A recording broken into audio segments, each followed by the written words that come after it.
Hello, everybody, and it is time for another episode in our TEW 2020 This Is War series. We are beginning April 2021. This is the finale, the season finale month coming up here. We have some really good shows coming up. All 4 shows this week. I'm kind of spoiling it, but Ring of Honor is on the rebound big time on this show. I don't know what Luke did. I don't know what kind of sacrifices he made, but Luke did a pretty good show, and I'm excited for you guys to see it. Before we get into this, I do want to say, I hit the mic, sorry about that, we do have everybody on this episode. We kind of had to juggle it a little bit where some people had to leave early. So let me just say, I know you guys don't see the stuff that goes on behind the scenes, but to make this episode happen, Luke was not feeling well. Luke was sick. Warden was on vacation from his work, so he came in and made this happen. And Spring Tigress had to go to the dentist and came on even later on the episode. So she's not going to be on the very beginning, but she comes in later during Ring of Honor show and everything. So I know you guys don't get to see like how crazy it is that we get these shows together and we put them out. And the fact that we've been doing it for coming up on almost a year, pretty much without, like, we had our little breaks in between, but we've been doing this for a year now. And I just want to personally thank all 3 of these guys. Everybody's doing fantastic. You all are doing great, and I hope everybody that watches can, they maybe not see it, but I hope they can appreciate like how much sacrifices everybody's making to make these shows happen. So I just want to bring that up because we don't usually talk about that. So I just wanted you guys to know that we go through a lot to get these episodes out. And as far as me, I'm off on the days we record, but editing wise, it takes a little while to get these edited. It takes like from start to finish, usually around 6 hours or so. So that sounds like a lot, and it is, but I try to do everything I can as far as making graphics and all that kind of stuff. So anyway, enough with the crap. Okay, let's get into our first week of April. 4 really good episodes. Like I said, I can't wait for you guys to check them out and stick around to the end, because like I said, all 4 shows are very good. So enjoy the episode, folks. Hello, ladies and gentlemen. It is time for CZW Evolution. We are on the pre-show here. Matt Tremont putting his ultra-violent title on the line in a death match against Eddie Only. Like I said, this is on the pre-show, so let's see how it went down. In a pre-show bout that had decent wrestling but non-existent crowd heat, Matt Tremont defeated Eddie Only in a hardcore match, 8 minutes, 37 seconds via pinfall after Uranagi threw a couple cinder blocks. Matt Tremont makes defense number 4 of his ultraviolent title. 65 segment rating, not too bad. We got a 70 and a 60. Pretty solid here. That's pretty good about these guys. Yeah. Of course, I keep getting this freaking note about lack of psychology. I swear to God, this has been plaguing me the past several shows now. But either way, I'm happy with that. So to kick off the actual show here, we have the Deja Vu pay-per-view highlight package that showed all the action from last night. We got all the different matches, and at the very end, CZW Tangled Web is advertised for the end of April pay-per-view, telling the fans they better not miss out on one of the biggest shows of the year. So we got a lot to look forward to coming up here at the end of the month. Tangled Web, which is... There's a gimmick Tangled Web match, which is going to have barbed wire, chains, like fencing around the ring. It's going to be pretty brutal. So we don't know who's going to be in it yet. We're going to have to find out. So immediately after the highlight package, we got Kenny Omega kicking the show off, coming down to the ring, calling on Adam Cole after his betrayal last night at the pay-per-view. Instead, out comes Kevin Owens, who was his opponent that night. Owens is telling Omega that Cole coming out had nothing to do with the outcome. He says that it was just the cherry on top. Owens says he will be more than happy to beat Omega once again tonight in the main event. Segment rating 94. We got a rematch on our hands, guys. It was a pretty big match. We're going to see if they can duplicate that success tonight. But the question is, what about Adam Cole? What about Adam Cole? So the first match of the night, we have the Regime's Alexander Hamilton taking on slams Michael Elgin, who is visiting for one show, I believe, just one appearance here. So in a subpar wrestling match with little heat, Alexander Hamilton defeated Michael Elgin 10 minutes 14 seconds via pinfall with a Stonebreaker. MJF was, of course, in Hammerstone's corner, so that may have helped him a little bit, but in-ring performance here, 65-54. Alexander Hamilton is not very popular quite yet. We got a lot of building to do for him. That's kind of why I'm throwing him in MJF stable, besides them having history together. I'm trying to build up Hammerstone. I think putting him with MJF is going to be pretty big for him. Segment rating, 69. So I'm happy with that, especially, nice. Especially the Hammerstone. He hasn't had too much success yet. So trying to build him up here. Pretty big win for him. Yeah, over Michael Elgin, I think. Two big dudes, too. I think that'd be a pretty cool match to watch. So, yeah, there we go. So up next, we got Cedric Alexander taking on the leader of the Collectors, Dolph Ziggler. After what happened last night, this match was a obvious selection for the follow-up. In a decent match, Dolph Ziggler did defeat Cedric Alexander 10 minutes 24 seconds via pinfall. Cedric was outnumbered by the Collectors, who had their cheap tactics and were just too much for Cedric for the win there. So after the match, though, Tony Deppen jumped into the ring holding those big hedge trimmers that he used to cut off Ricochet's pinky toe just last night. But before the Collectors could do anything to Cedric, outran Ricochet with a protective boot on him to help help him actually run properly. Mustafa Ali also came running out behind Ricochet, so we got the Three Fly Crew coming out here. The Collectors scurried away like little cockroaches. So segment rating, very good match here, 80. I knew these guys would pull off some good stuff here. Ziggler with a 73, Cedric with a 67. Unfortunately, Cedric was off his game, and his gimmick is getting stale, so I'm gonna have to beef that up. Match got the crowd buzzing, though, so okay. We're off to a decent start here. Tag team action here tonight. The Tate Twins with SoCal Uncensored in their corner, per usual, going up against Isaiah Swerve Scott and his tag team partner on the night, Jeff Cobb. In a bout that had subpar wrestling, non-existent crowd, Isaiah Swerve Scott and Jeff Cobb did defeat the Tate Twins, 12 minutes, 7 seconds, when Isaiah Swerve Scott pinned Brent Tate clean in the middle of the ring after a huge double stomp from the top rope. Afterwards, Chris Bernard tried helping Brent up, but was shrugged off instead. Brandon asked him what was up, and Brent shoved him away, his own twin. He stormed up the ramp without his brother and SoCal Uncensored. So Brent feeling a little sour after the loss tonight. But the win coming from MVP in his I guess I don't know if it's going to be a full-time tag team, but MVP got these two together tonight for this tag team match. So we'll see how they do or what they do in the future. Of course, Lack of Psychology getting this again. Brent Tate was the weakest link here. It's funny he was the one that got pinned. But look at that. Swerve Scott was the highest performer. That's not something you see every day, especially over Cobb. So maybe the building up is working. I like the tag team of those two. Yeah, that's pretty cool. I like that too. Segment rating 68, so not really big there, but I'm happy with it. It's okay. Tate Twins are really low down on the popularity, so I'll take it.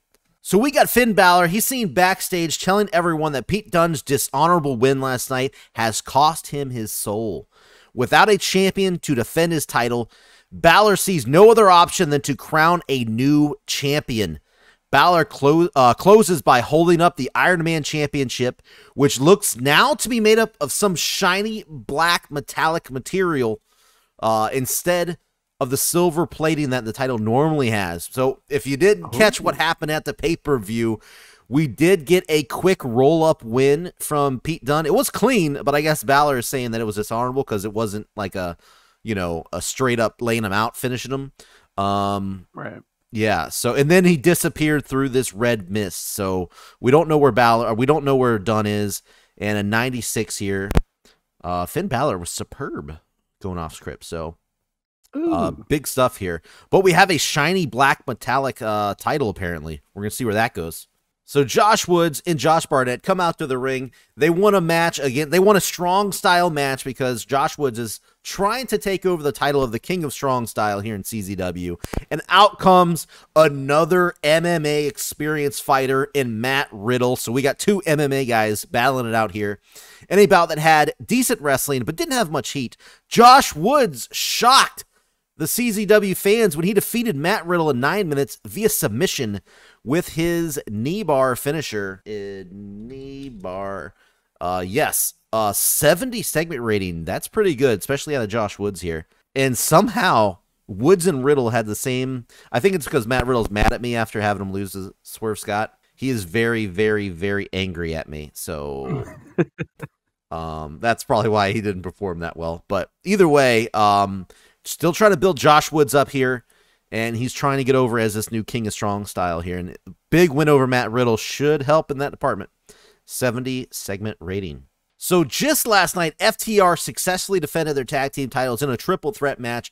And then the very next night, they're taking on Otis and Tucker from Ring of Honor, who are 1-0 in CZW. They showed up a couple weeks ago and got a win over the club. Now they got a shot at the titles. Let's see how they did. And about that had good wrestling, decent reaction from the crowd. FTR did defeat Tucker and Otis, 11 minutes, 31 seconds, when Dax Harwood pinned Tucker with the big rig. We got the big rig in here. I should type this in beforehand. FTR make defense number 4 for the tag team title. So 2 big title defenses for FTR, back-to-back nights, defeated a total of 3 different tag teams. Now, Heavy Machinery are not a part of the CZW roster. We just have them on a little loan deal, so I don't know how much longer we're going to have them for. This was our last appearance, so we'll see where we go from here. But 81 match rating here. Very surprised by that. Look at this. Man, Otis got a 70. Tucker got a 63.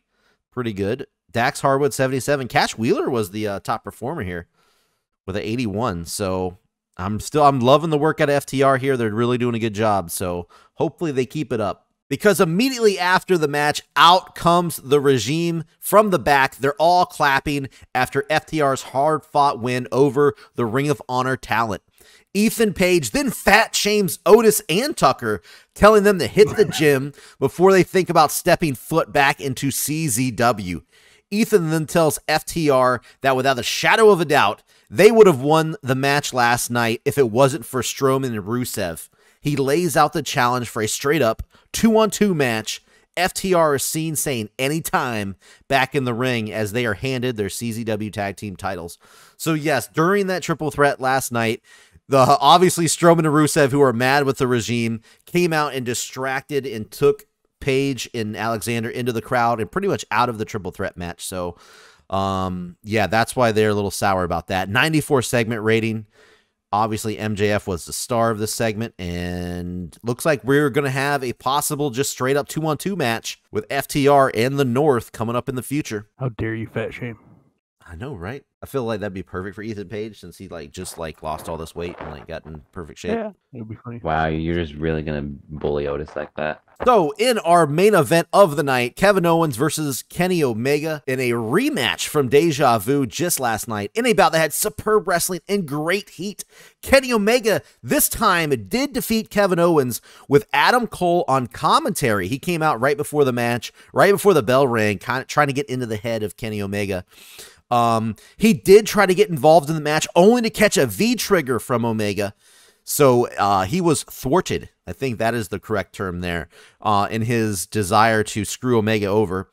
He was then able to power up and get the bigger man, Kevin Owens, up to connect with the one-winged angel for the win. So Kenny Omega takes out Adam Cole, who tried to mess him up and still defeated Kevin Owens. Big, big night for Kenny Omega here. 92 match rating. Fantastic. One of the better matches in CZW history, actually. Kenny Omega with a 92. Kevin Owens, I'm surprised with that 68. It may be because I had to put in the storytelling, but I feel like Kevin Owens should be fine with storytelling. Either way, the supportive friend storyline between Kenny Omega and Adam Cole has advanced. But we have one last segment, folks. We have still the CZW World Champion. He is back in the cemetery after the victory in the main event last night. Let's see what happened. Darby Allin is seen in the cemetery where he was just last week, but this time instead of the empty Undertaker grave, it is filled in. Darby Allin kneels down, kissing the tombstone, thanking Undertaker for his sacrifice and thanking him for helping him complete his transformation. Even in the dark, you can see Darby Allin's body is completely covered in paint and his eyes have a red glow to them. Darby Allin places the CZW World Championship on top of the tombstone and tells The Undertaker to rest in... BAM! Out of nowhere, Darby Allin is clocked in the back of the head with a shovel. He is jerked up to his feet and is looking face to face with Randy Orton. RKO directly on top of Undertaker's grave. CZW Evolution ends with Randy Orton standing over Darby, who is motionless on top of Undertaker's resting place. Whoa. Yeah. 100 segment rating. Ending the show on a crazy, wild note. Darby Allin, the world champ, laid out on top of Undertaker's grave. So, yeah, that's not going to work out very good. Who is the legend killer? Because Darby Allin killed The Undertaker. That is true. He did the one thing that Orton was never able to do back in WWE. Right. So, obviously, both guys did a great job improvising. Performance was good from Darby Allin. 100. The Coming for Darby Allin storyline has advanced. There we go. That is the end. That's how we close out Evolution this week. Oh, my God. That's fucking nuts. 92. 90. When you look at the ratings, though, look at this. 100, 100, 92, 94, 96, 94, 80. From Dolph Ziggler here. There was a couple, I wouldn't even say stinkers, just a couple lower marks here with the 68, 69, and even on the pre-show with 65. I obviously beyond happy for the show. I think we are kicking off April in a huge way here. We got a lot of stuff already building up. A lot of it actually is carrying over because I planned on the last month's show kind of building up towards this month's show. So a lot of the same stories that we saw are carrying over through this month. So hopefully we got some good builds going to the pay-per-view. Tangled Web coming up at the end of the month. Hell of a start. Yeah. Oh my God. That is big. Sheamus leaves WWE. Well, there you go. Man. I mean, I can feel a bidding war right off the bat. It's a hell of a way to end the season. Yeah, for real. All right, let's see. Evolution, let's take a look here. 92, 12,000. That's actually, you feel pretty low. 1.42. That's about average for us. 1 million there. So, I feel like our live attendance is down. 92 rating show. Yeah, for real. It's like my best show ever. And they're like, oh, by the way, Crazy Steve. Hey, Effie. We've put in offers for Sheamus, but before that, we had Scott D'Amore on our palette to become our newest road agent. Let's see how this went. Really? $10,000 a month. We got Scott D'Amore. Wow. Conan was out. We traded away Christopher Daniels. Did he? Impact has lost Scott D'Amore. Wow. I was about to say, he in real life, he runs Impact pretty much. He was literally the best road agent left. I believe it, yeah. Alrighty, folks. Welcome to the first episode of the month of April of Midwest Mayhem. We are kicking it off with our newest signee, from a trade. We have Eddie Only kicking things off in a hardcore match against David Starr in an abysmal pre-show match. Eddie Only got the win. Pretty shitty match. This is very bad. Yeah, this is horrible. Bright side of this all is Eddie Only's gimmick was great. That's good, yeah. There's some optimism, even though I only got a fucking 44. David Starr, in ring of, what was it, 30 what? Oh, yeah, you're turning him? Okay. Oh, we know how I had to. 37 for David Starr. I like how you said, fuck you, David Starr. And I'm like, first thing I thought I was like, pretty sure you're not the first person to say that. This is supposed to be a build-up match for Eddie Only, and it didn't go well. Following this, we had a pretty decent match. Pre-show bout that had decent reaction from the crowd. The Subpar Wrestling, Teddy Hart defeated Xavier Woods in 10 minutes, 26 seconds by submission with a Hart classic, the Sharpshooter. Decent scores out of both guys. Xavier Woods really haven't utilized too much, and that score kind of reflects why, at least on the main roster. But who knows? Maybe Woods can be a pre-show staple getting guys over. Yeah, no, this is pretty solid here. We start the show off with Stone Cold Steve Austin meeting Will Ospreay in the ring. Basically lays out the game plan for what we have to look forward to as far as the world title picture for Will Ospreay. We have the Gift of Gods Championship now in play. Zack Sabre Jr. was the successful winner of the ladder match. However, we still need number one contenders. So tonight, we will have a triple threat to determine who will become the new number one contender. Brock Lesnar, Kazuchika Okada, and Daniel Bryan will face off. Whoa. However, Stone Cold makes sure to mention to Will Ospreay that just because there isn't a number one contender yet, he doesn't mean he doesn't have one in mind. Because up next, El Phantasmo will take on Will Ospreay for the MWA Heavyweight Championship. Wow. He says he likes what he saw out of the kid in that ladder match. Okay, we'll Teddy see how Hart he does. has ringside with him, of course. That massive upset from El Phantasmo. So Will Ospreay didn't do well, which that's kind of one of those hit or miss things. Reign underwhelming. Have to keep an eye on that. She's getting better at her gimmick. Oh, that's good. So in about that, great wrestling and good heat, Will Ospreay defeated El Phantasmo in 15 minutes, 26 seconds by pinfall with a quick cradle. Yes, he had to resort to a flash finish. Will Ospreay makes defense number 3 of the Midwest Heavyweight title. 94 in-ring performance by Will Ospreay. 74 by El Phantasmo, also very good. Yeah, and only got a 77. That should be like at least 80. You would think. You got great chemistry here as well. I mean, these two have had fucking bangers. Oh, I didn't make it high spots. What? And it only got 77? This was regular. Yeah, did pretty good. I'd meant to make it high spots. That's what I'm surprised by. Following this, we got a tag team match where we see the Briscoes coming out in a brutal match. Great score. Holy crap. About the head, good wrestling, decent reaction from the crowd. The Briscoes defeated Team MDK2, Ricky Shane Page and Joey Janela in a tables match in 9 minutes, 32 seconds. Ricky Shane Page was eliminated first, then Mark Briscoe, and finally Joey Janela. Great scores out of everybody. Ricky Shane Page rounded up with a nice 69. Mark Briscoe, he's been stepping up over Jay lately, and he got a 77. That's surprising right there, because Jay's always been the guy. I'm still surprised that Janela and Page were like hung in there with them that much, because I mean they've been a little bit lower down, but they hung right in there. Yeah, they're eating a lot of losses lately, and pulling up these scores, I might have to make them a legit, credible team who goes after some gold. We cut to the ring where we see the LWO celebrating their victories at the pay-per-view. We have Pentagon Jr. holding both titles up. Andrade on one side of him, Ray Phoenix on the other side. They're all got the gold. They're showing it off. But the Calla Clan is not done yet with these guys. Sami Callihan comes up, storming. He's pissed off. He wants another chance at his title. Andrade gets in his face and says, "You've had your shot. We want the big man." And Pentagon Jr. points at Brian Cage and says, "You versus me right now." Ref slides into the ring as MWA does, and we have a match between Brian Cage and Pentagon Jr. up next. Is this for the title? Absolutely. Oh, God. What? Look, what are these stats? Dude. I don't know, man. And a good match. Pentagon Jr. defeated Brian Cage in 15 minutes by pinfall with a top rope style clash. Pentagon Jr. makes defense number 1 of the Midwest Mayhem television title. 74 by Brian Cage. 83 by Pentagon Jr. Kingston ringside makes a good pairing. However, we get a 64. Yeah. Please, somebody watching that note, like, look at the, like... Only negative, no storyline. Brian Cage inconsistent, but he still had a 74. Maybe that hurt because there's no story, but I feel like I don't know. What was your notes? Go look at the notes again. That one. Regular match. So yeah, that's right. So I don't know if somebody watching, for the love of God, MWA has been getting like screwed over for real.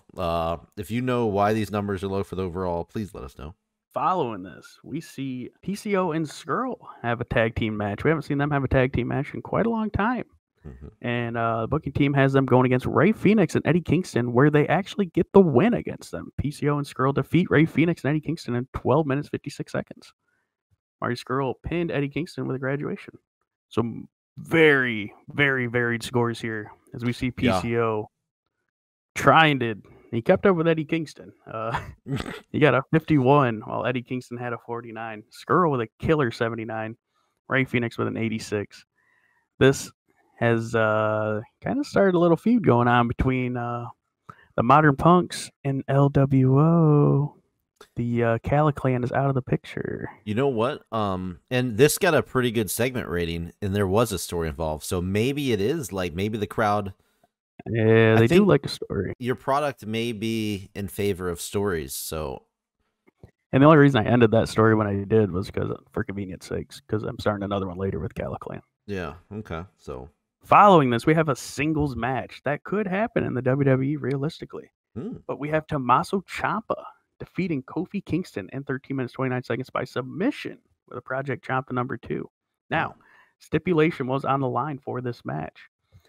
Tommaso Ciampa and Kofi Kingston were fighting where the winner gets to have their team decide the stipulation next week in a title match between the two tag teams. So with this, the Briscoes will have say in what kind of match they have against the New Day next week. Any stip they want, huh? Absolutely. Okay. Joseph kind of sucks. All right. We have to acknowledge that. So we cut to backstage where we see the Cala Clan furious that they can't get the win over the LWO. They're storming how they do. They're mad when Nick Gage, of all people, approaches Sami Callihan and the rest of the Cala Clan with his posse. You know, they're rolling deep. They got all the boys with them. And Nick Gage just looks at Sami Callihan and says, "Buddy, when the fuck did you grow a pussy?" Oh my God. Sami Callihan goes, "What the fuck are you talking about?" Nick Gage goes, "I remember a guy who was able to take an ass beating and still get the win. All I'm looking at right now is a giant pussy. I think me and everybody else in this locker room is ready for you to step it the fuck up and maybe grow some balls. And if you can't do it on your own, I guess I'm going to have to help you do it."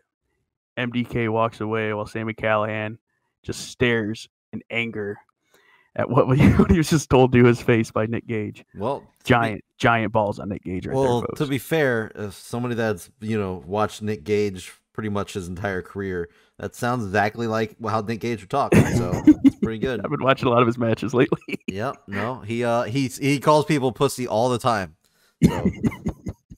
I kind of did a Scott Hall voice there. Yeah. Main event time. Number 1 contender who will face Will Ospreay at the pay-per-view. I forgot to mention the pay-per-view's name. We're going to be in the Midwest for this pay-per-view. It is called MWA Best of the Midwest Classic. It's our WrestleMania tier pay-per-view. Oh, okay. In about that had fantastic heat and great wrestling. Brock Lesnar, he's back. Defeated Daniel Bryan and Kazuchika Okada in 14 minutes 49 seconds when Brock Lesnar pinned Kazuchika Okada with an F5. Daniel Bryan not taking a loss here. Interesting scores here. Lesnar only getting a 74. Might have been a little long for him, going 15 minutes. Bryan killing it. Okada doing very good. I won't say he did great. He's doing very good. Yeah. No, good. Yeah, really good segment here. 80. Pretty solid. Good stuff. And we knew it wasn't going to be too long before Brock would get another shot. Mm-hmm. He's going to be pissed. He was pissed that he lost to Ospreay. So this is kind of the risk you take with Lesnar of doing a squash match or not with him. He likes his matches short. Yeah. But hot crowd helped us here. Storyline helped us. Do we have a storyline? A lot of our refs give us bonuses too. We have good refs. Finishing off with a 78. Not a bad way to start the season. Or not season, but the month of April. Yeah. A lot to build. Not disappointed. I just know that our pay-per-view is going to end up being major. This is building blocks. I think you should trade David Starr for Edge. That's not a bad idea. Edge versus David Starr, or make that happen. Howdy, folks. Luke here. After last week's little debacle, had some stuff going on, but I'm here this time. Pre-show bout that had decent reaction from the crowd. Subpar wrestling. Akira Tozawa defeats Blake Christian 1820 pinfall with a German suplex. Oh. Tozawa's had a really mixed time here in Ring of Honor, but yeah, definitely doing worse than you'd think for Tozawa. Maybe he'll get back on some winning ways here. Yeah. Christian's been having relatively okay performances since coming to ROH, and he and Tozawa go to a 41. Went on a bit too long. I literally just gave it an extra minute right now, so I kind of regret that. But other than that, I'm all right with this. All right, and a pre-show bout that had decent reaction from the crowd. Subpar wrestling. Weird little tag match here. Priscilla Kelly and Dakota Kai defeat Candice LeRae and Tegan Knox when Kelly pinned Knox. 51 rating. I'm a bit surprised by that, honestly. Tegan actually with the highest performance with the 53 and Candice with 52. Priscilla with the 40 and Kai with the 47. Wow, I definitely had the wrong people win here. It is a weird tag 51 team. second rating. Can't be too mad. It is a weird tag team, but oddly, I think both personalities for both teams work out to where I could see them tag team. Yeah. In a decent pre-show match, our main event here, of the pre-show, that is, not our entire show, fuck no. Dragon Lee and Ray Horace team up to defeat Alex Zane and Alex Shelley. Alex and Alex failing against the Masked Men when Lee pinned Zane with an Operacion Dragon. Dragon Lee carried the match per usual. 59 rating out of him, 72 rating out of him, 59 segment rating. Match was a little too short, so I could have given it a bit more time. Where was But hey, where was Kushida at for Alex, the time splitters? Kushida's I'm giving Kushida a night off. Oh, okay. He's getting, admit it, he's in trouble for going to fucking Slam for the pay-per-view. He's a timeout. I can't say that exactly, not legally at least. But yeah, Lee and Horace picking up the win as we go on to our main show. So, main show time. We open up the show with our lovely world champion, Tetsuya Naito, who first off talks about the War Games match.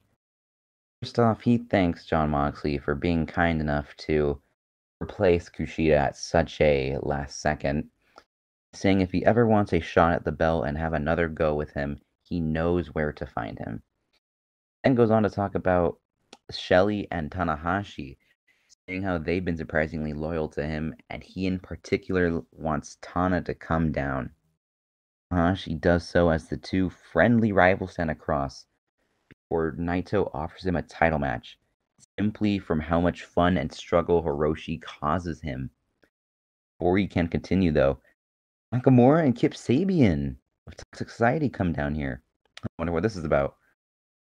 Nakamura says how the TV title has been boring for him since he's been dealing with that broken old Canadian and the now soft Zayn. Nakamura talks about how much he's done for the TV title before saying he wants more gold, challenging Naito to a world title match.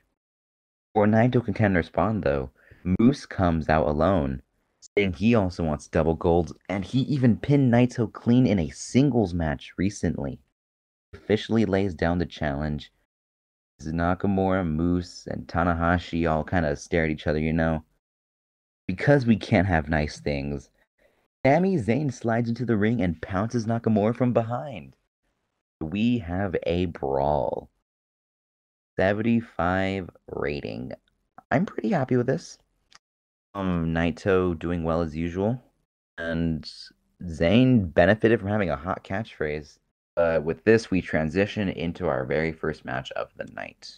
All right, in a bout that had good heat, good wrestling, decent reaction from the crowd, Hiroshi Tanahashi defeats Kip Sabian, making him tap out with the Texas Cloverleaf.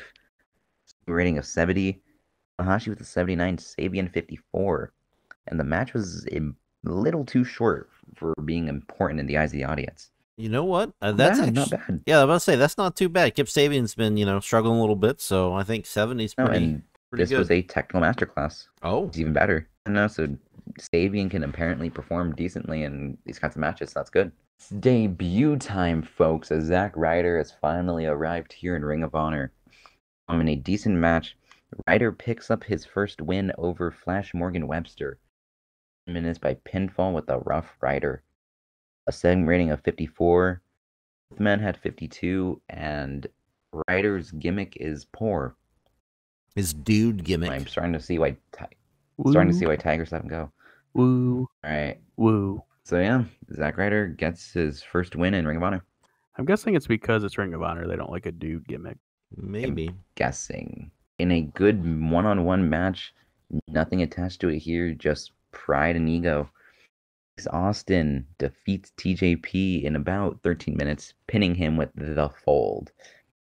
Austin 70, TJ 65, 73 overall rating. Not bad, not bad. No, that's really good. These guys are actually mixed up and stuff right now as we're recording this in Impact, and they're doing good stuff. So it's true, yeah. Shit. And John Cone making this amazing because he's John Cone. Oh, of course. And I need to make that dude a wrestler at this point. Okay. Do it. I don't know about that one. Edge. I don't know about that one. Yeah, but back to our main topic. Yep. Back to our main topic. Austin picks up the win. So our next segment, Sonata, Evil, and Hiromu, aka LIJ, come out to the ring. Sonata and Evil posing with the ROH Tag Team Championships. Hiromu begins to talk, not great English, but he talks either way, saying how easily they, outsiders, just took the top 2-man belts in ROH. Hiromu announces that next week he's coming for Nakamura in a TV title match. I guess he did something. It got made official backstage. But Hiromu has officially called his shot for Nakamura. That should be good. And Evil then go off about how these belts are now the property of MWA. Yeah. Or Gargano and Page come out. Gargano and Page say how they've seen the tag division in MWA, finding it funny how desperate Evil and Sonata had to be to jump ship just to win some gold. Then challenge Sonata and Evil to a match for the tag belts, wanting to defend Ring of Honor. Instead, LIJ decline. Evil and Sonata saying how if they want to fight, they're doing it by their rules on their turf. Yeah. Or promptly jumping Gargano and Page, Hiromu helping and laying them out.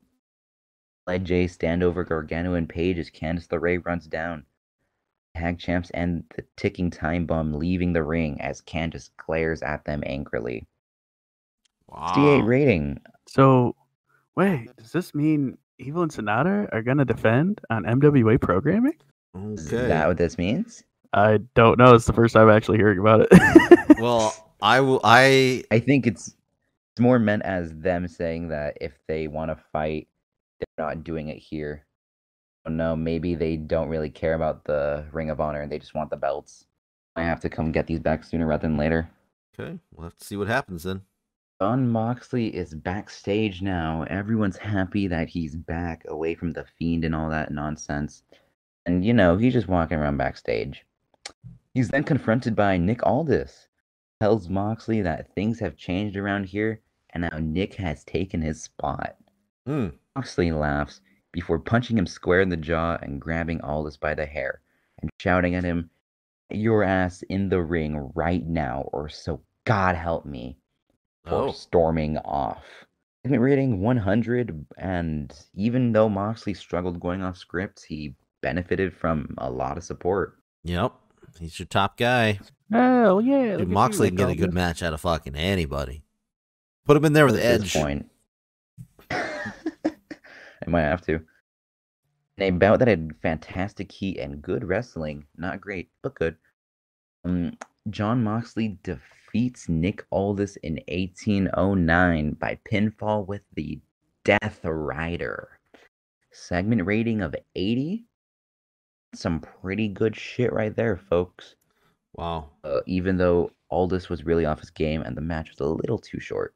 So even if it matched if it had the 20-minute mark, this probably could have been like an 82, 83, which is crazy. Probably. That's way good for Aldis. Yeah. Out of curiosity, do you ever use the slow build? I've done that a couple times. Okay, I didn't know if that helped or hurt you. Seems like it helped, especially having to do longer matches.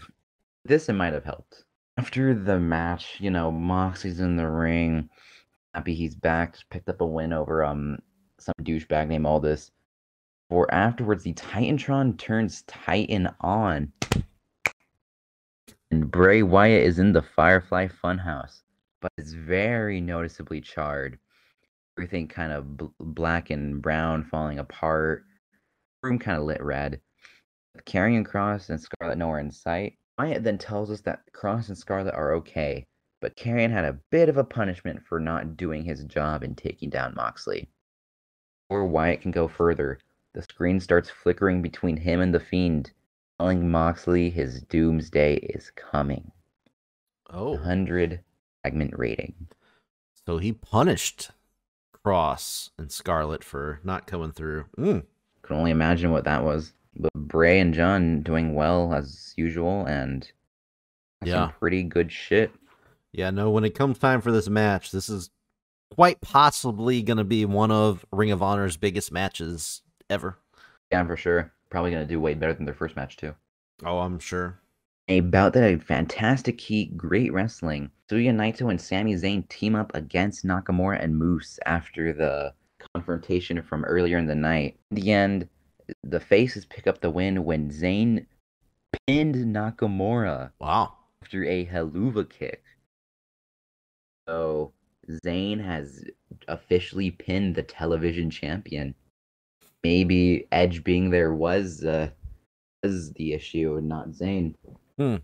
Segment rating of 80. Wow, Nakamura had an 84, Naito 81. And Moose 75, Zayn 68. Great stuff here. Yeah, no, it's really good. Even Moose, even Moose coming in hot as usual, 75. And although Zayn is getting a stale gimmick, he may just have a claim to the TV title now in a match with Nakamura. To see what he does, and that is our show for this week, folks. Really good show here. Really good rebound. I'm expecting an 82. Oh gosh, don't beat me. I'm gonna say. Oh, he's definitely beating you. He's definitely 78. No, 78. I'm gonna say 83. Oh, look at that. Hey, I was right. Yeah, I was 82. right. 82 rating. Damn it. Yeah, it's not bad. No, that's great. That is good. Let's see though. We ended our show off very strongly. Actually, no, it was a pretty decent show all around. Yeah, it only. You needed that after what happened on the paper. True. This was this is a good recovery. Like I said. One. Other than the Zack Ryder match, I'd have to say you finally have like non-main event matches that are stepping up.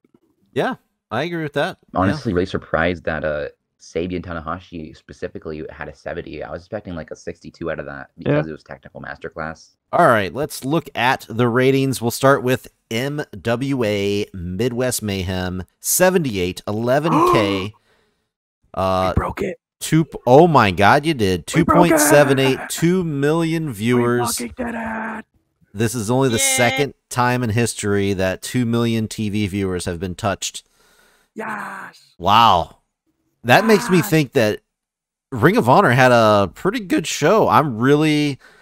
We definitely have a lower rating though. I think so. Let's take a look. Let's take a look. Ring of Honor, we had the 82, 8,000, 2.37, 1.7 million. So that's still really high. Really good. Yeah. Wow, you guys both did pretty freaking nice here.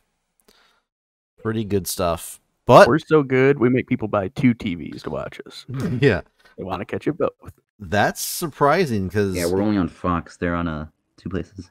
Yeah. There you go. And he's in MWA's on pay-per-view now for somewhere. Sure. But there we go. But 2 really good shows here out of Ring of Honor and MWA this week. GG Ring of Honor. GG. Whoa. What? Whoa. Holy shit. Oh. Dave Batista. I thought he was retired. Wait, that's for nothing. She got it for $18,000. Wow. Dave Batista just signed to Slam out of nowhere. What is this for wrestling? He's going to get paid more than Batista. Heavy steroid user. You see that, folks? I didn't see that. Did it say that? I saw it. It said he's a heavy steroid user. That's not real. He doesn't use steroids. He's Batista. He can do whatever he wants and get away with it. She has him on her fucking thing. Oh yeah. Jew Warden, we messed up.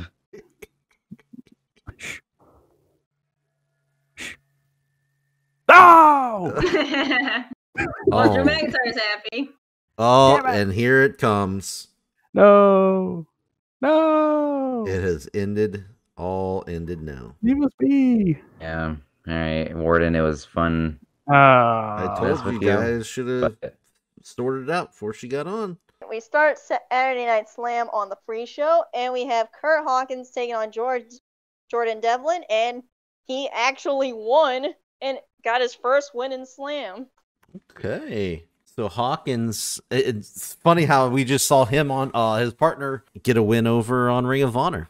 So pretty big week for the major bros. Mm-hmm. Yeah, Kurt Hawkins has been lost on his own since Ryder left, but he finally found his groove and finally got a win. And then following that, Tennille Dashwood, as you know, he's been getting friendly with her for the last few months. And she congratulates him for his first win by kissing him. Whoa! Double win for Hawkins. Yeah. Guess that song paid off too. Yep. Yeah, that's right. That song definitely did something.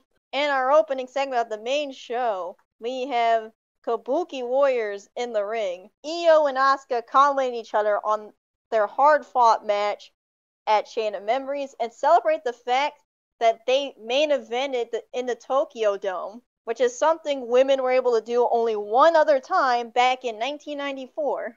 Okay. A little bit of history. I like it. Then Asuka says that Slam has the best women's division in the world, and she is honored to lead the charge of such a strong division. Pretty accurate. Yeah.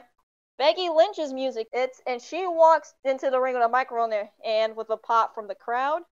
She says that she was busting her ass in the gym during her whole pregnancy and was able to come back to Slam only a month after giving birth to her daughter. And she did all this hard work for one thing, to get that Queen of Slam title that she failed to claim the last time she fought for it. Before Asuka can respond to Becky Lynch's challenge, Ronda's music hits and she storms into the ring.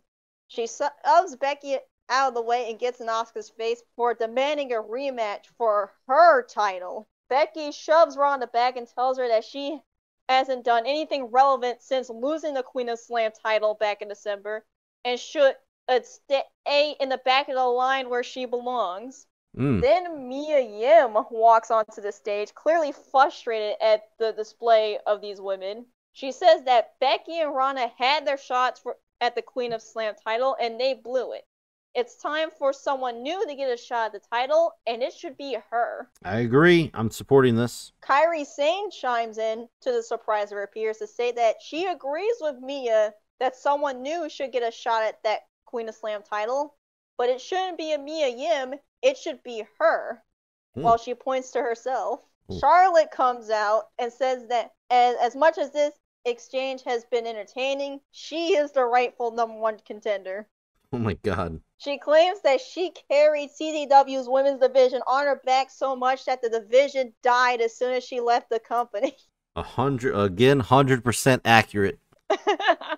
She is the queen of every company that she's in, and she is the best female wrestler in the world. Ronda reminds Charlotte that the only reason that she ended up in Slam was because Ronda beat her in a match when her CZW contract was on the line.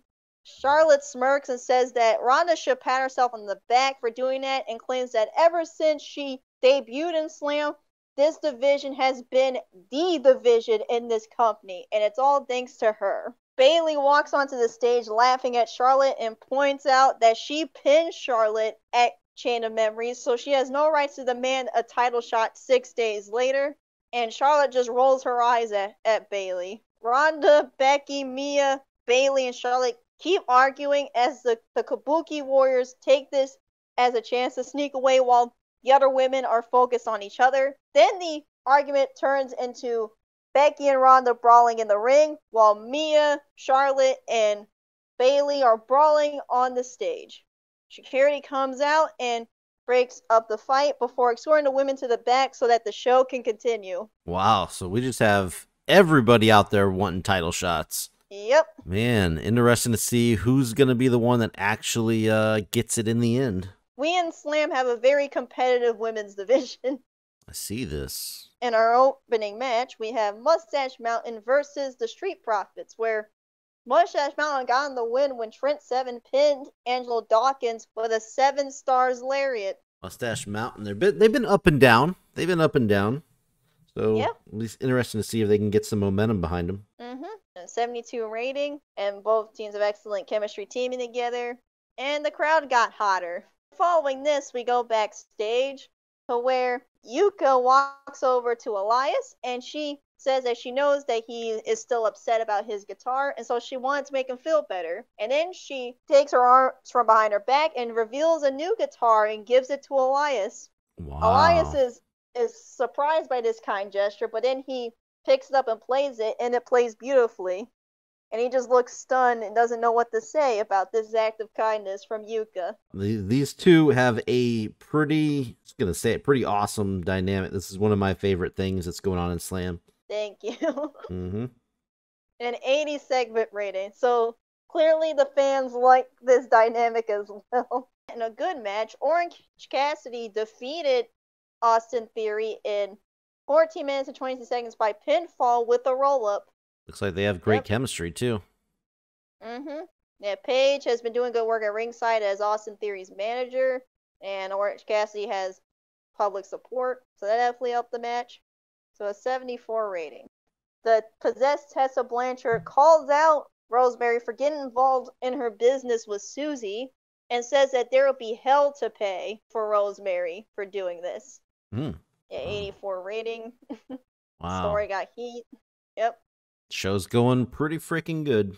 Mm-hmm. And then, following that, in a superb match, Intercontinental Champion Walter defeating Dalton Castle in 14 minutes and 11 seconds by pinfall with a golden bomb.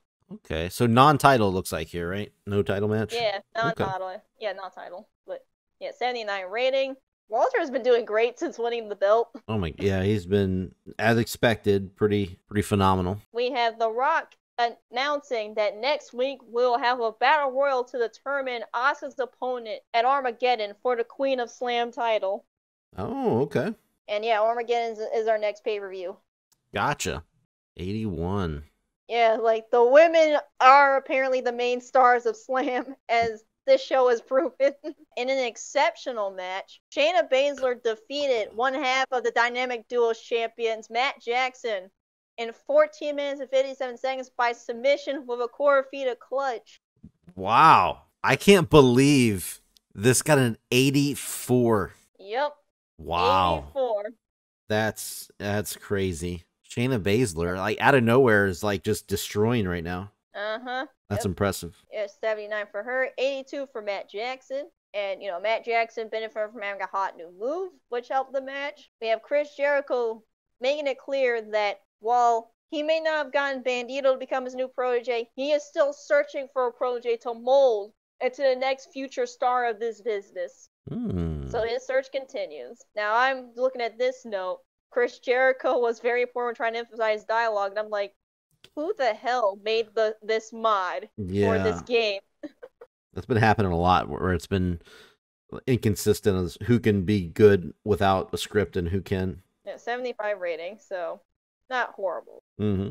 Yeah, in the main event, Cesaro pinned Pac after Chad Gable tried to spear Cesaro, but accidentally speared Pac by accident, which left Pac prone to a neutralizer. Oh. So he was able to pin the King of Slam champion so that he and Aleister Black can get the win. Wow. Pac is not going to be happy about that one. Oh, no. And you know how Pac tends to react when Chad Gable messes up. Yeah, he gets beaten. Yep. He's screwed. And Pac carried the match in terms of in-ring performance. I see that. Yeah, everybody did pretty good, though, so. Yeah, 82 rating. So, strong main event.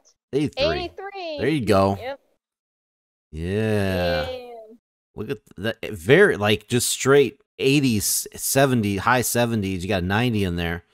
Straight through. Yep. Yeah, your only stuff that wasn't. So, let's look at that. 72 was your lowest rating on your actual main show. So, that's impressive. Wow. So, what was your favorite part of the show? Well, I'm always a sucker for the Yuka and Elias stuff. Their story is always good. The Shayna Baszler was the biggest surprise to me. Her and Matt Jackson got an 84. That was your match of the night. 84. Shayna and Matt Jackson. That's wild. And it's always good to see Pac get mad at Chad Gable. So we're gonna see where that goes. Oh yeah, you gotta watch next week, folks, to see how Pac reacts to this. Yep. It's not going to be pretty. Nope. Okay, so let's look at the standings here, the results. We got 83, 16,000 That may be a record right there for TV attendance. 1.99. So that's a pretty big boost because you're back in the United States now.